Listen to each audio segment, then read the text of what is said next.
Praise the Lord, purihin ang Panginoon sa espesyal na araw natin ngayon. No? This is the Lord's Day, the most special day for every believer. At before tayo dadako sa pagsamba mga kapatid, dito muna tayo sa Bible class upang tayo ay ma-feed ng mga kaalaman na nanggagaling sa Biblia. At ang topic po natin ngayon, this will be a series, tatlong series ito mga kapatid. The first one will be why we sing together. Number 2, what we sing. Ano yung mga inaawit natin. Number 3 is how do we lead singing. Since ang pagkanta ay mahalaga ito sa ating buhay Kristiyano, sa ating pagsamba, so dapat maintindihan natin bakit natin ginagawa ito. Okay? Mga kapatid, so yung topic natin, the why we sing together, the purpose of congregational singing. Okay?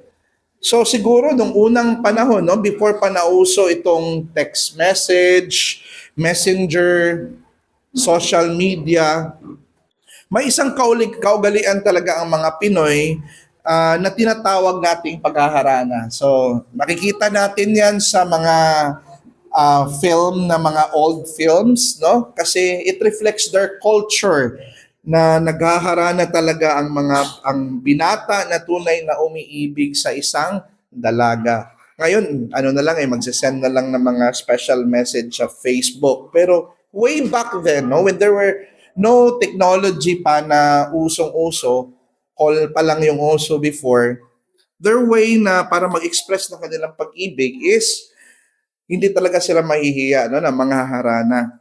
Kasi bakit sila naghaharana, yung mga old people from old generation? Kasi para sa kanila, hindi sapat na banggitin sa isang taong mahal mo ang katagang mahal kita. Para sa kanila, hindi sapat yon, no? Sa halip, pupunta sila sa gabi, tatimingin nila na gabi talaga, sa harap ng bahay ng dalaga at kakantahan niya ito. Bakit? Ano bang reason kung bakit kakantahan yan, no? Kasi naniniwala siya na yung song, carrier siya of deep emotion, which cannot be expressed by plain language, no? May mga damdamin ang tao na hindi kaya ipahayag sa ordinaryong salita. Kaya ang iba nagtutula, di ba? Ang pag-awit ang naging angkop na paraan upang ipakita ang lalim ng pagmamahal, paghanga, at pagkagalak. So masasabi before, no, na seryoso ito na nanliligaw sa akin kung kaya niyang mangharana sa gabi.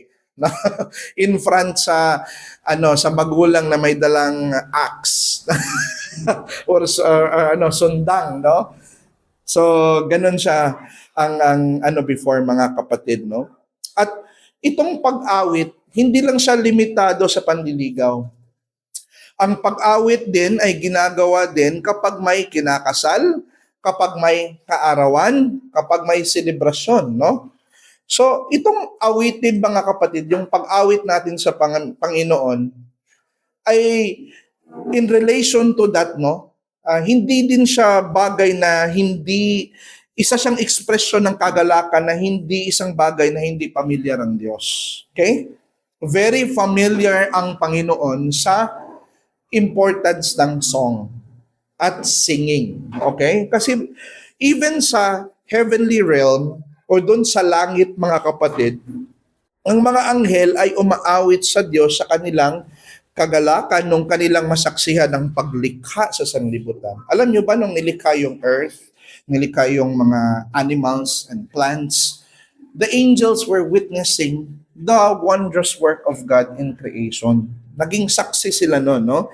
At ang sabi dito sa Job 38 verse 7, when the morning stars sang together and all the sons of God shouted for joy. Itong Job 38 na nababasa natin mga kapatid, ang konteksto nito, yung pag-laid ng foundation ng Diyos sa earth, ng pag-create niya sa mundo, sa mga planeta.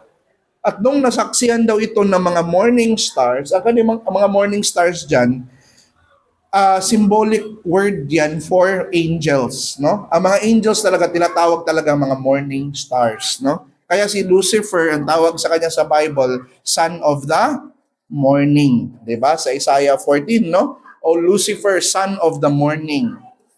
Si Jesus tinatawag na sa Revelation na the bright and morning star. So mga heavenly beings, sila yung mga morning stars. At habang nasasaksihan nila yung pag-create ng Diyos, they sang together. Umawit sila ng pagkamangha, no, sa Diyos. And sabi ni Oliver Almond Smith, bagong release ito na libro about sa worship, ito yung sabi niya, Job was not a witness to creation and could not sing the praises of God while he created, but the angels were.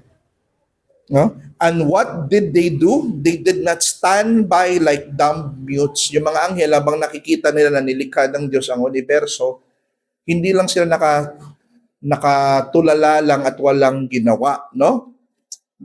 They did not just watch God create the world. They sang together and shouted for joy.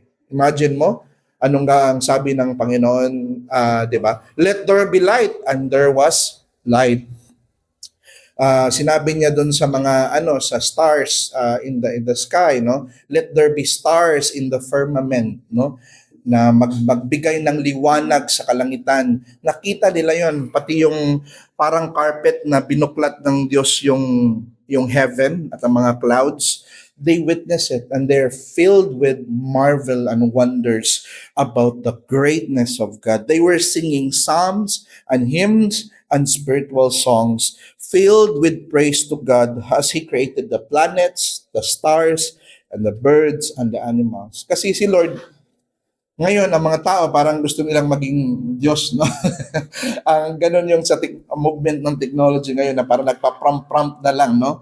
So, ang original prompter, ang Diyos, no? Let there be light, there was light, no? You brave sea, you come to this point and you come no any further, di ba? Binigyan niya ng boundary yung dagat. Nandun yun sa Book of Job. Si Lord ang gumawa nun. So, ang pag-awit bilang ekspresyon ng kagalakan, hindi siya bagay na hindi pamilyar ang Diyos. He's very familiar. Ginagawa ito sa langit. Sinasamba siya doon. Last preaching natin, no?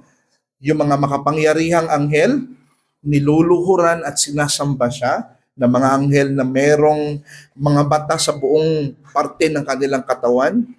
They are praising and bending their knees before God. But even din sa common realm, no? Makikita natin na si Jubal, kahit anak siya ni Cain, right? Na hindi siya kasama sa covenant people of God.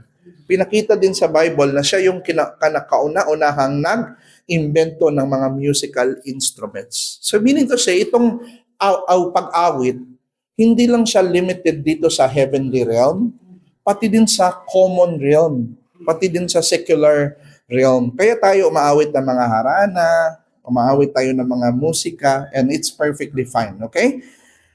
Pero, ang music din, meron din siyang special din na function or role dito sa redemptive realm, dito sa mga believers, no? Makikita natin nung si Moses, nung nakatakas sila doon sa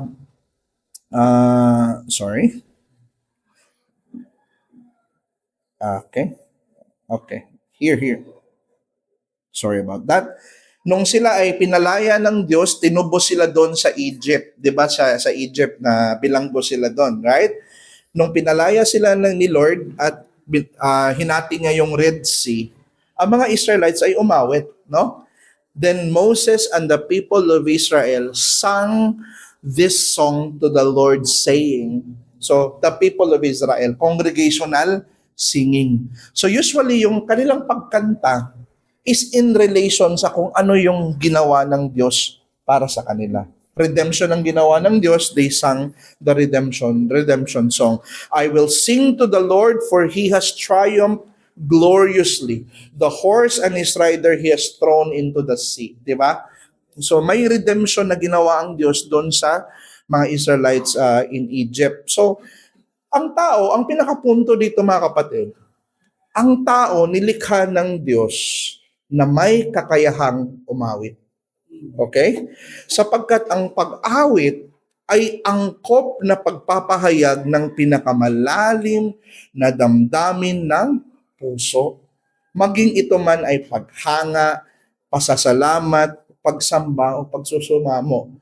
Ang ang importance talaga ng pag-awit ay napakahalaga at nilikha yan ng Diyos. Nilikha tayo na may ability to sing, okay? So we are song lovers, no? So why we sing together, no? So apat na answer dito mga kapatid. Ang unang answer is because God delights to hear singing that honor or praises Him. Kasi ang Diyos talaga, nalulugod siya sa mga awitin na nagpupuri sa Kanya at pinaparangalan siya, no? That honors or praises Him in worship. Makikita natin dito sa Psalms 147, no?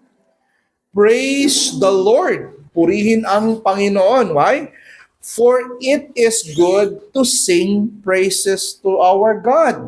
And it is pleasant, no? And a song of praise is fitting. Now, ano daw ang tatlong bagay kung bakit pupurihin natin ang Panginoon? Ito ay isang angkop na paraan sa pagpuri ng Panginoon. So kaya elemento ang congregational singing sa ating pagsamba. Pag wala tayong congregational singing, hindi tayo sumasamba. Kasi elemento siya, kumbaga non-negotiable, kagaya ng preaching, no? Pag ang gathering walang preaching, pagsamba ba yun? Hindi, right? Kasi element siya ng worship. In the same way din mga kapatid, itong pagkanta natin at pag-awit, non-negotiable ito. Elemento din ito ng worship at angkop na paraan ng pagpupuri sa Panginoon, or a song of praise is fitting. Pansin, no?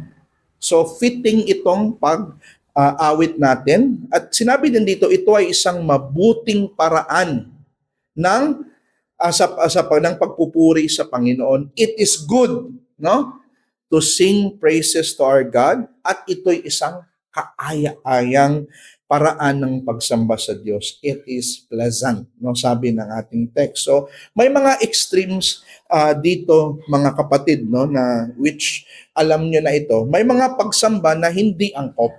The mere fact that God says it is proper, fitting, good, and pleasant, ibig sabihin meron ding hindi good, hindi pleasant, at hindi fitting. So may mga pagsamba na hindi angkop, hindi mabuti, at hindi kaaya-aya sa Diyos. Kailan yon nangyayari? Number one, kung sasamba tayo sa Diyos na meron tayong entertainment segments, no? Pag meron tayong entertainment segments, ang mangyayari, ang layunin kasi niyan ay mahihikayat at magbigay aliw sa mga sumasamba kaysa imbis na doon sa magbibigay sa aliw ng sumasamba kaysa sa Diyos na dapat sambahin.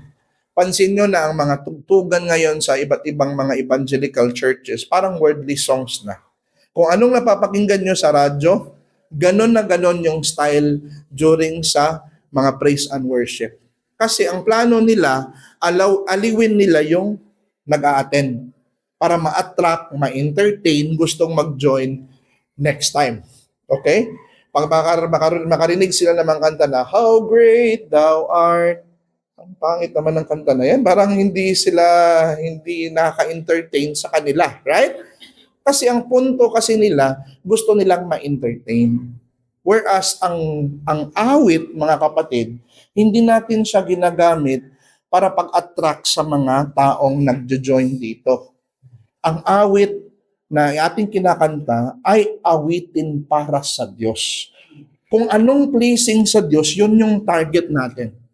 Hindi yung pleasing sa mga nandirito. Kaya wala tayong mga drums, no? Wala tayong maraming mga instrumento kasi hindi ito for entertainment, mga kapatid, no?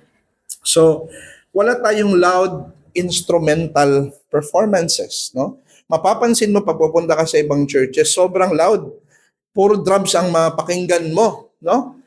Imbis na ang mga instrument, ginagamit siya doon sa Bible para pag-accompany sa sa mga inaawit na lyrics ng mga nagwo-worship sa kanya, Yun na tuloy yung na-emphasize. Okay? Ang mga loud instrumental performances, mga pagtatanghal na ang layunin ay ipamalas ang kakayahan at talento ng mga kalahok. So, yan yung problema at ako guilty ako niyan before, no? Kasi na-member ako, baista ako before ng churches. At aaminin ko sa inyo, during that time na nagbe-base ako, gusto kong ma-impress sa akin yung mga sumasamba kasi nasa gitna kayo, ganun ka sa base, no? Parang pagtatanghal talaga siya na ikaw talaga yung naha-highlight. Tapos nag-aaway-away pa kasi gusto ako na di Sunday magtutugtog, no? So, mali po ito mga kapatid, no? Hindi tayo, kaya wala din tayong special number, no? Pagpunta mo sa ibang mga churches, no, sa mapapansin mo na yung mga hindi regulative principle, hindi reform, mga true Christian pa din sila mga kapatid, okay? Pero nagkamali sila dito sa aspeto ng pag-awit, pagsamba. May mga special kung anong talent mo ipakita mo. Hindi po ganun yung meaning talaga ng awitin, no? Kasi ang sabi ng Bible, sing with the heart, no? Kahit hindi discordant pa yung boses mo, it doesn't matter. That's as long as you're singing for the Lord. So merong loud instrumental music, may mga special numbers nag-aagawan. Ako dapat mag-special number. Okay? Merong ganon. So hindi lahat ng special number ay may masamang layunin. For sure yun, no? Pero upang maiwasan ang pagkakasala, mas mainam na hindi ito isama sa pagsamba. Kasi prone talaga ang tao na magkasala. At madaling magkasala na ikay nagpe-perform na ang ganda-ganda ng boses mo, no? So mas marab natin ng Diyos sa kanyang kaluwalhatian. Number 3, theatrical performances, no? Ito yung mga pansin nyo, may mga drama, dancing, play, may mga tamboriners na nagaano, 'di ba? Pansin niyo 'yun na nandun sa So hindi ito nagpapakita mga kapatid, no, ng reverence to tell everyone the truth. Instead, it only presents a spectacle. And these performances do not communicate grace. Yung mga play-play, mga drama-drama, during sa time ng pagsamba, inilagay nila yon sa pagsamba, produkto ng kanilang imagination. Hindi yon prescribed element of worship na ibinigay ng Diyos para sundin. Okay? So, kaya hindi siya extreme practices siya na hindi natin ginagawa.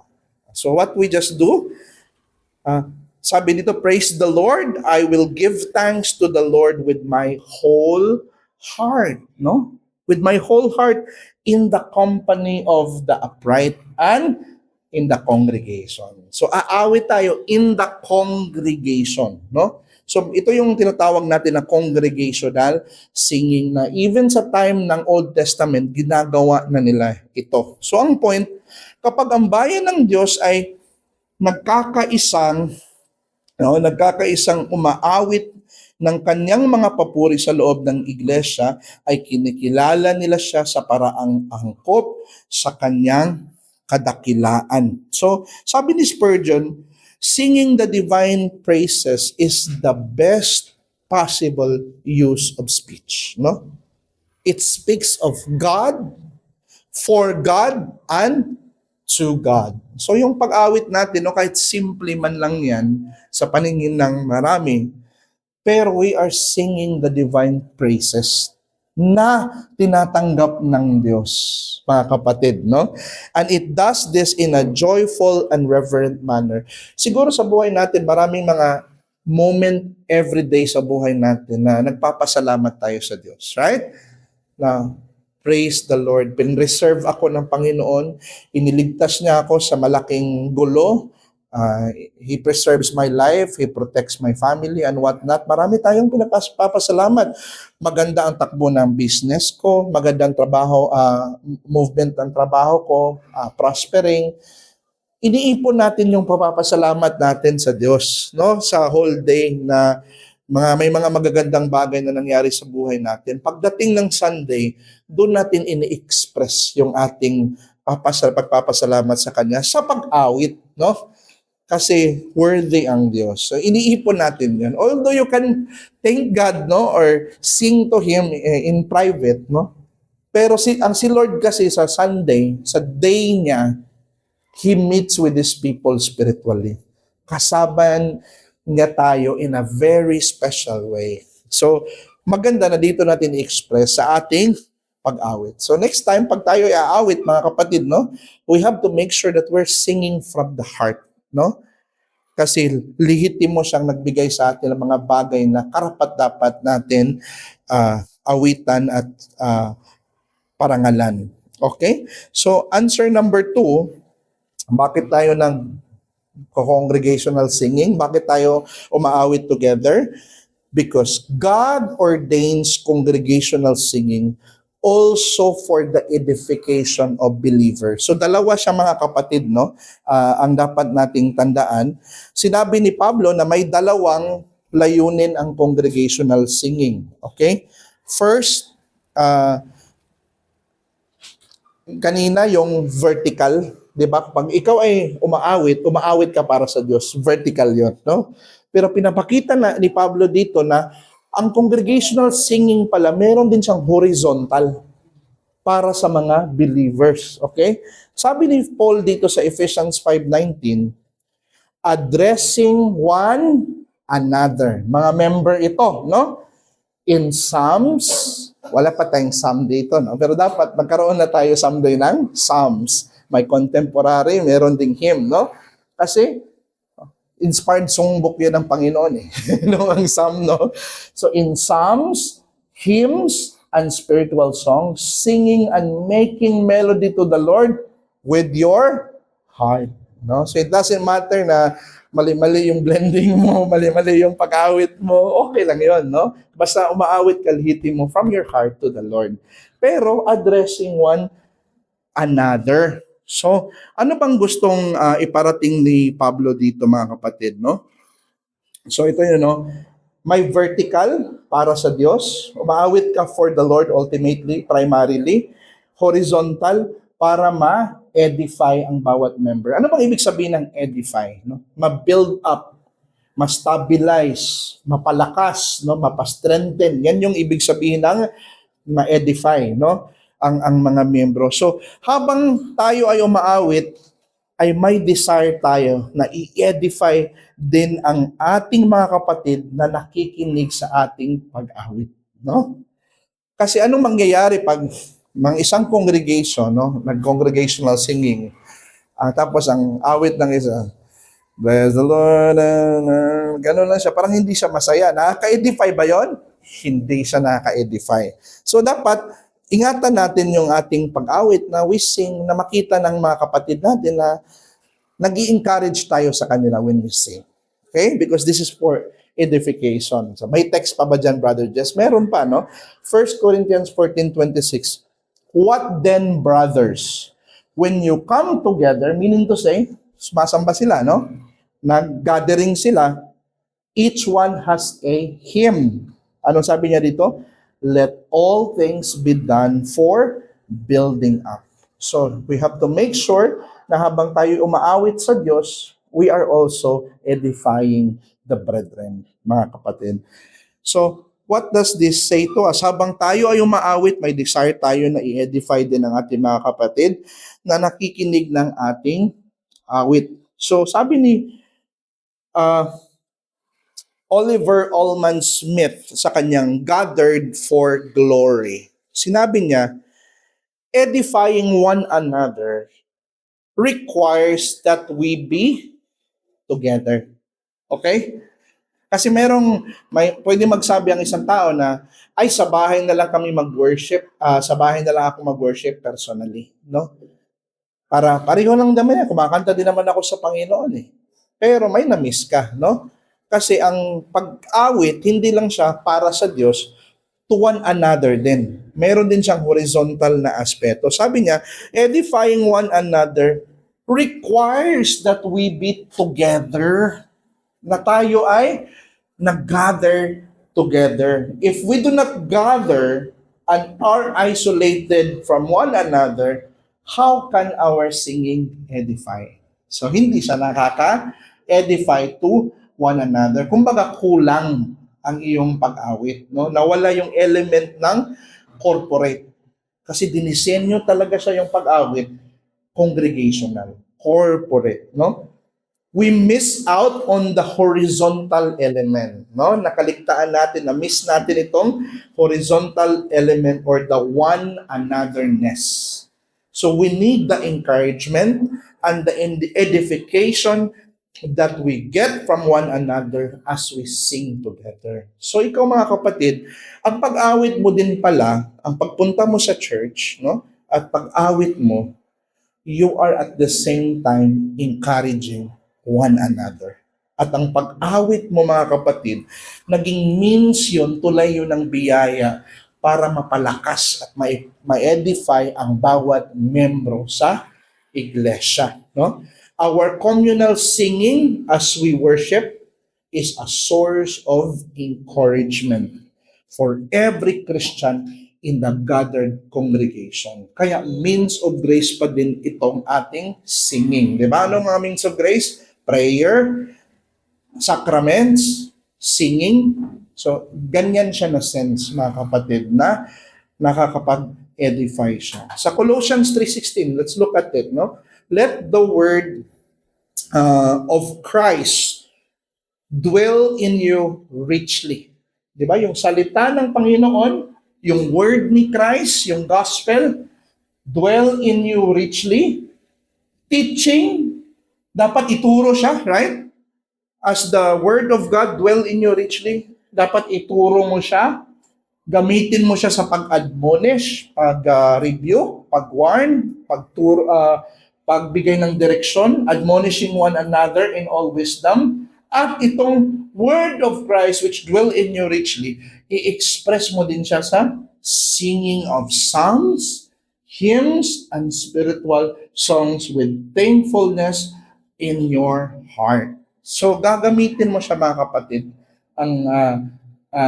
yung pagpapa-enrich natin sa salita ng Diyos is kasama din yung psalms, hymns, and spiritual songs. At i-express din natin through those means of grace. Okay? So yan po yung ating nakikita. Upang mag-dwell sa atin richly ang kanyang salita, hindi lang sa pamamagitan ng teaching and preaching, kundi even sa mga songs na ating inaawit. So kaya, kung sino mang nag-prepare ng, for example, ng mga hymns, no? He has to make sure, mga kapatid, no, na ang aawitin sa congregation, hindi siya awitin na contradict sa gospel, no? Pansin niyo yung kanta na above all, no? And thought of me above all, naging above all na tuloy yung tao, no? Aawitin ba natin yon? Hindi, no? Kasi alam natin na contradiction yun sa gospel. So dapat ini-screen natin yung mga awitin na ating inaawit every Sunday na hindi siya na maging song siya na carefully chosen, no? Na makapagpapuri sa Diyos at makapag-encourage sa bawat isa. So hindi iwasan natin yung mga song na parang about lang sa atin. May mga song na puro about lang sa atin no? Na wala doon yung ang Diyos ay pinupurihan. So, dapat yung dalawang dimension na yon, yung vertical at saka horizontal, present yon sa song. Nandun yon sa song na highlight yon, no? Hindi lang about sa atin. Okay? So, So, ang punto dito mga kapatid, congregational singing is appointed by God as a means of grace to His people. So tulay siya ng biyaya, kaparaanan siya ng biyaya. Para ang grace ni Lord para sa pag-sanctify sa iyo, ma-deliver sa iyo, ang ginagamit niya na kaparaanan, isa sa mga kaparaanan, itong congregational singing. So kung walang gospel ang congregational song na inaawit natin, walang grace na ma-communicate. Okay? So dapat meron siyang gospel. Okay? Iisipin natin means of grace ito. Alright? So, pansin nyo ba mga kapatid, yung mga Israelita, di ba? Binihag sila ng Babylonia dahil sa kanilang mga kasalanan. Kaya nandun sila sa Babylon. Kaya si Daniel nandun sa Babylon. Di ba? Alam nyo ba na sa mga Israelites, napakahalaga ng congregational singing. In fact, kahit dadalhin, wala na sila sa templo, dinala na sila doon sa Babylon, nag-ano pa din sila, dinala pa din nila yung mga materials nila para sa pag-awit sa Diyos. Kumbaga, they were still having faith na baka even sa foreign land, makapagsamba at makapag-awit pa din tayo sa Panginoon. No? So ito yung isa sa pinakamalungkot na kanta sa songbook ng Salmo. Kasi ang Psalms is a songbook, right? It's an inspired songbook, mga kapatid. Sabi dito, by the waters of Babylon, nandun na sila sa Babylon, there we sat down and wept. No? Umiyak sila doon when we remembered Zion. Kasi wala na sila doon sa promised land eh. Wala na sila sa Kanaan eh. Umiiyak sila na sila dinisiplina sa Diyos. And on the willows, sa mga puno ng puno, they hung their lyres. Ang kanilang musical instrument, mga kapatid. For there our captors required us a song. Yung mga nagbihag sa kanila, parang ini-expect na mga Babylonia na itong mga Israelites, mga singer, kumakanta ito sa kanilang Diyos. Kantahan nyo nga kami! Parang binubuli nila itong mga Israelites. And our tormentors required us a song of mirth, na mga happy songs, saying, sing us one of the songs of Zion. Ganun sila ino-oppress, no? Kasi singer kayo doon sa inyong church, di ba? Kumakanta kayo sa Diyos nyo na siya'y makapangyarihan, no? So kantahan nyo kami na habang nandito kayo sa foreign land, nandito kayo sa Babylon. Sabi nila, how shall we sing the Lord's song?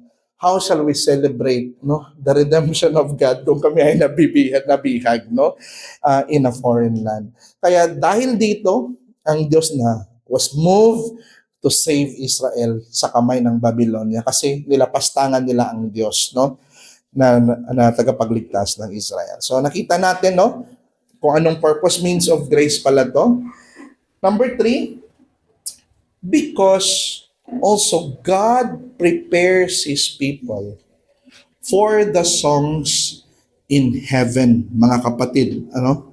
So, isa din to sa mahalaga, no, na nasagot. So, before ko i-expose itong part na ito, mga kapatid, okay, tanungin natin, no, though the songs we sing help one another to be edified in their faith, do they help them be reminded of the gospel and the goodness of God? Tandaan nyo, pag umaawit tayo ng mga gospel songs, nire-remind natin ang bawat isa sa ginawa ni Kristo sa gospel.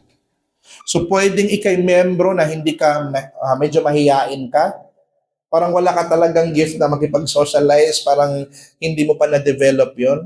Pero the moment ikay umawit at umawit from your heart, you are encouraging the brother. Be reminded of the gospel. Tinuturuan mo ang isa't isa, no, about the gospel, no?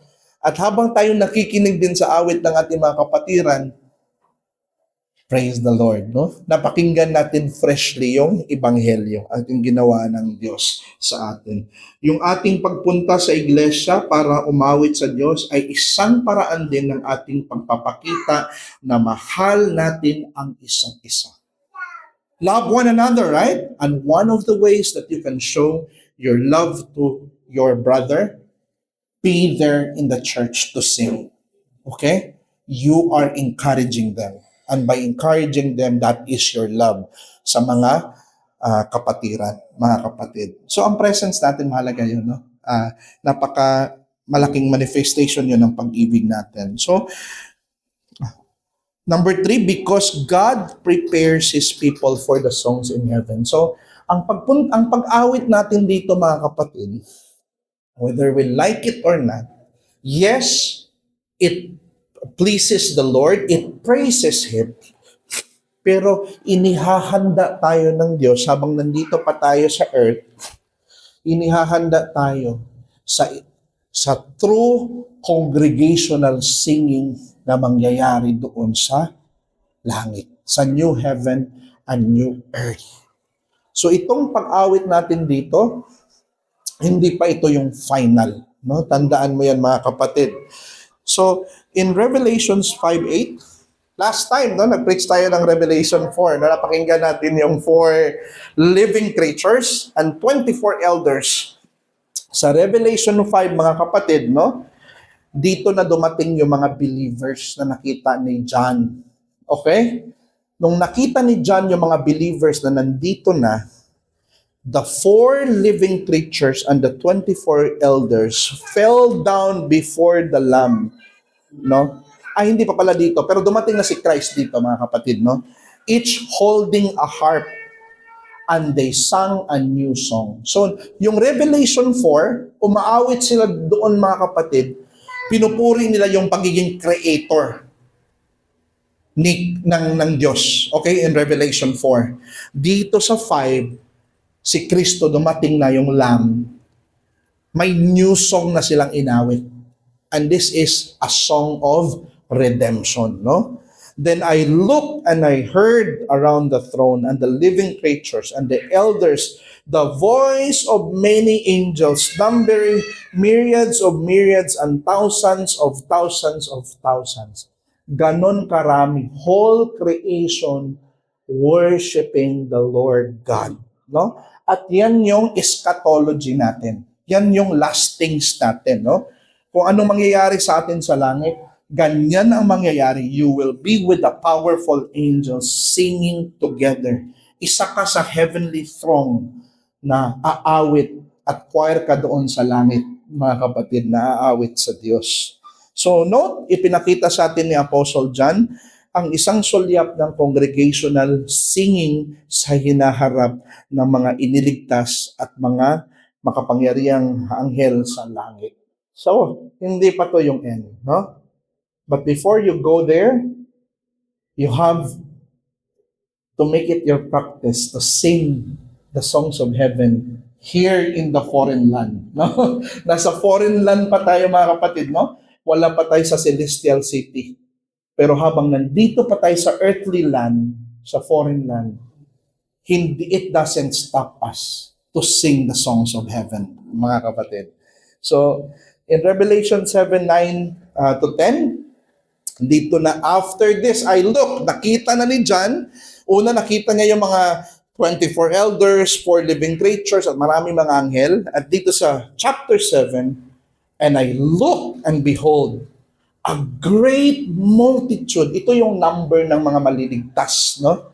Si John kasi para siyang nakita na niya kung ano yung mangyayari sa hinaharap in a symbolic way. So, a great multitude that no one could number, from every nation, from every tribe and people and languages, standing before the throne and before the Lamb.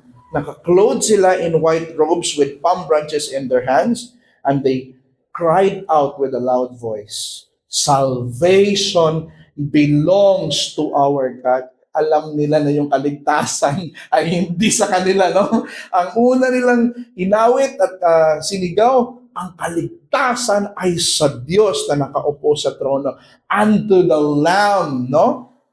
Si Kristo ang kaligtasan. Kaya mga kapatid, no, always ini-emphasize sa pulpit kong ito na ang kaligtasan ay hindi sa pamamagitan ng iyong gawa. Okay?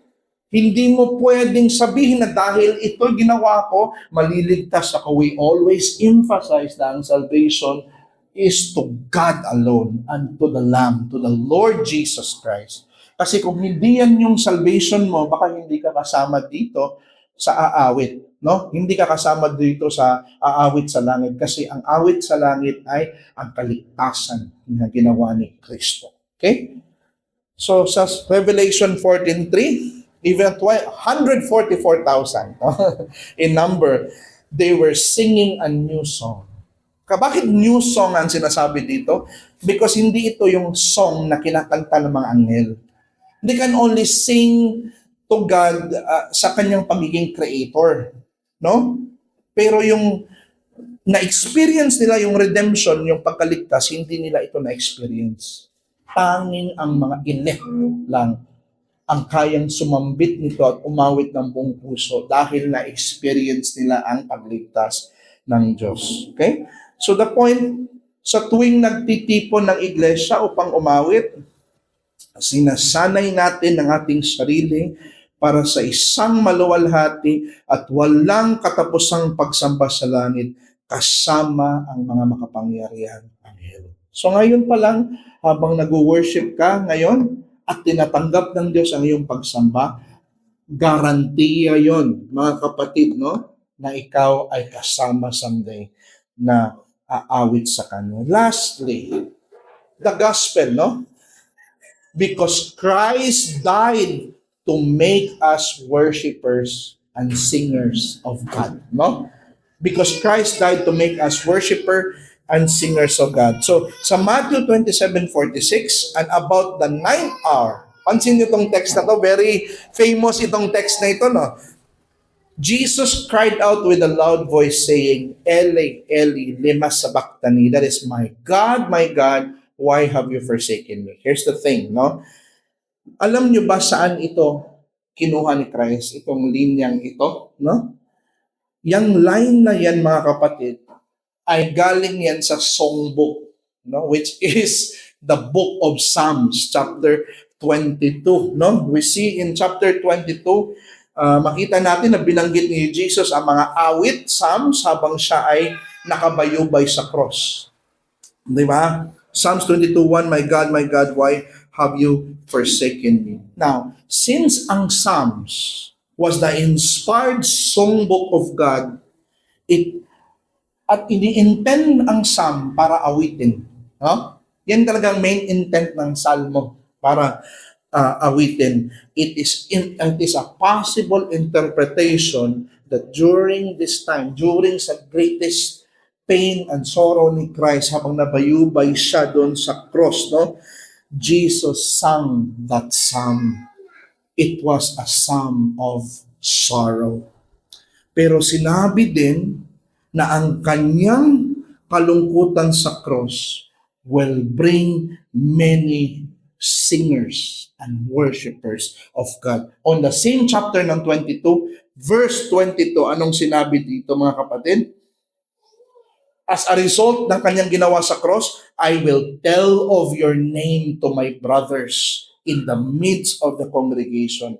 I will praise you, Lord, in the midst of the congregation. So, ganito po yung nangyayari, no? Sabi ni Oliver Allman Smith, no? It is the psalm Jesus was meditating upon when he died.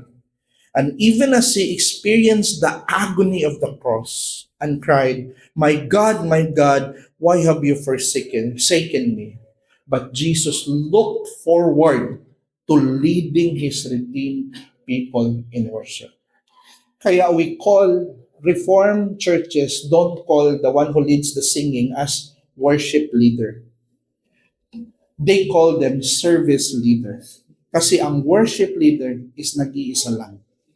Si Christ ang worship leader. Siya yung tunay na worship leader. Kaya ang ginagawa sa church namin doon sa Grace Center Reformed Baptist Church, yung microphone, nakaganon. Habang siya nag-lead ng kanta.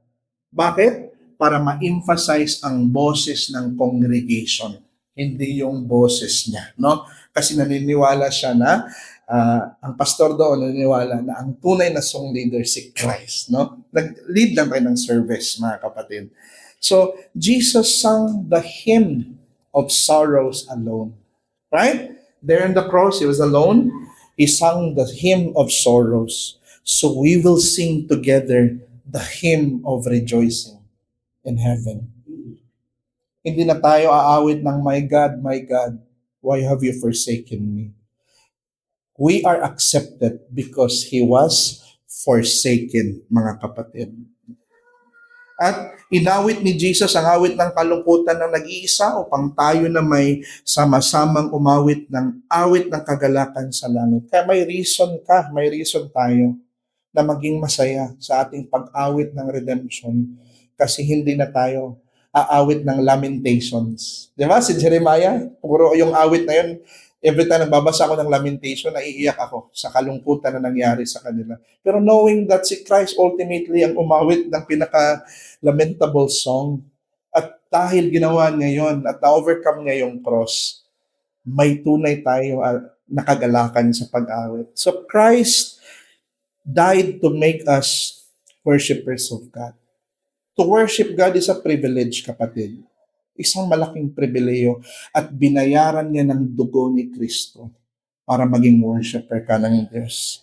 The redemption of Christ is the life song of the elect for all eternity.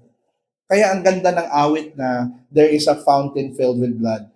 Ang line na, ever since by faith I saw the stream, that flowing wounds supply, redeeming love has been my theme and shall be till I die. So, purihin ang Panginoon sa ating first lecture, no? Second lecture, what we sing, no? Doon babasok yung Salmo D, Hymno D, at marami pang iba.